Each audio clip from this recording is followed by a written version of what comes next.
So hi there guys and welcome back to Boat McRill. Well, we are back in here in the workshop and we are going straight back into the cabin sole. This is what I'm working with. I gotta have to cut out these 3 holes and after that build a frame that's gonna be on the other side of this. Last week you saw me cut out the holes in the templates and then put this up here.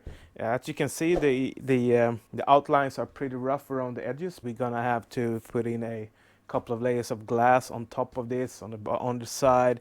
Also, where this is cut out in and around the support or the edge that's gonna be in here to that the hatches can lean on. And then of course, by that just make sure that everything is straight and looking good.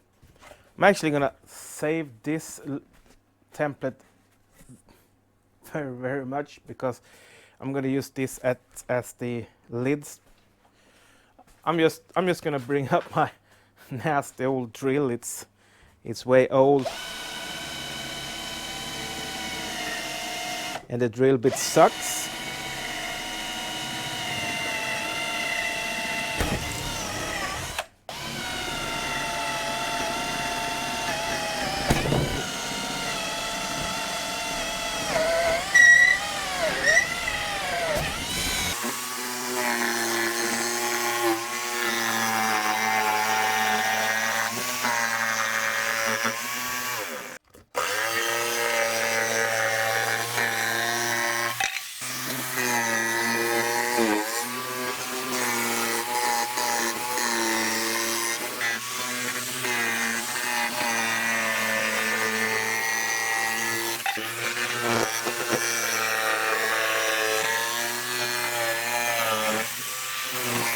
So next little thing now that I'm gonna start concentrating on is to cut out some strips that's actually gonna be formed on the underside of the hatch holes or whatever you want to call them, just to be able to have some support for the lid.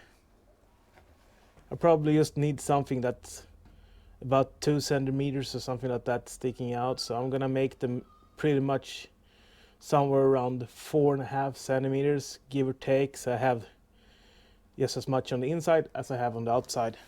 I'm gonna use the same material. I'm gonna cut out the strips from this on my saw. So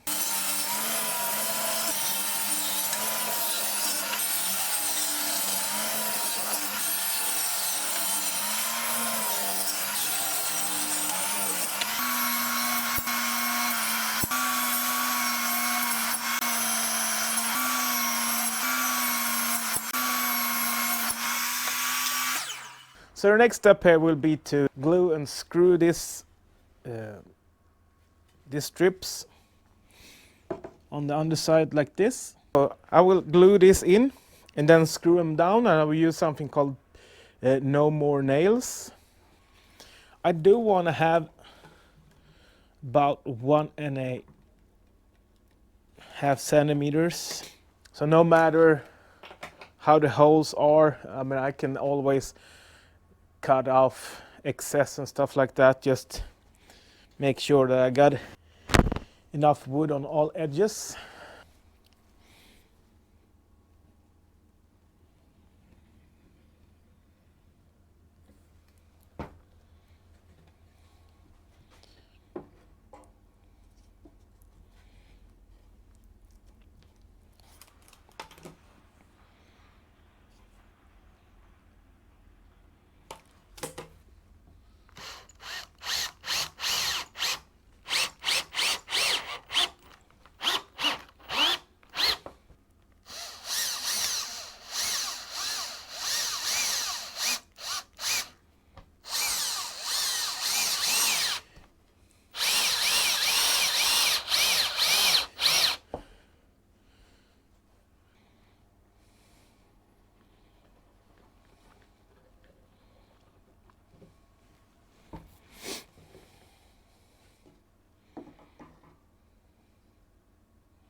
So okay guys, then this has to sit for a day or so, and then we come back in, do some fixing and trimming and stuff. It's not very nice at the moment, but I'm gonna fill it up with thickened polyester and form out these areas in here, and yeah, and round off these edges and stuff like that. When that's done, everything gonna be just smooth and nice, fixed up in the end, sanded out perfectly, because you want rounded insides, pretty much a bit rounded outsides, no sharp edges.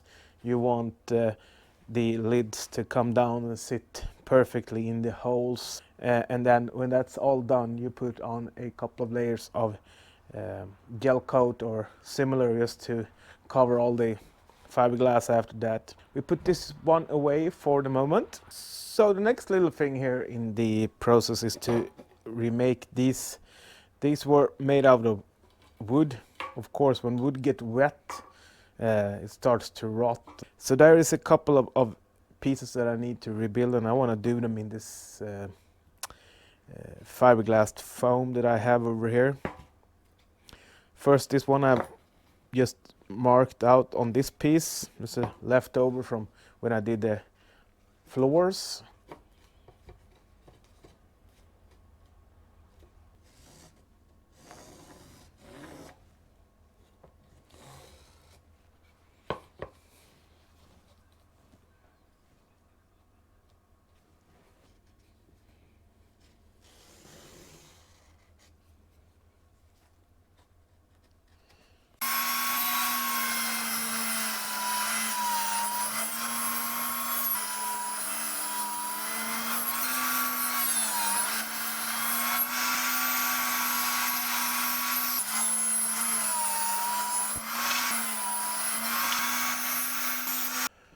So then, right here we got them bits and pieces.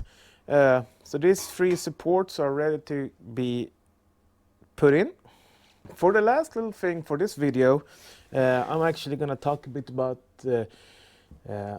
this is the helm, or here's the steering wheel, here's some things for shifters and stuff like that. All the engine panel goes into this. This is the old piece, and it's in really bad condition.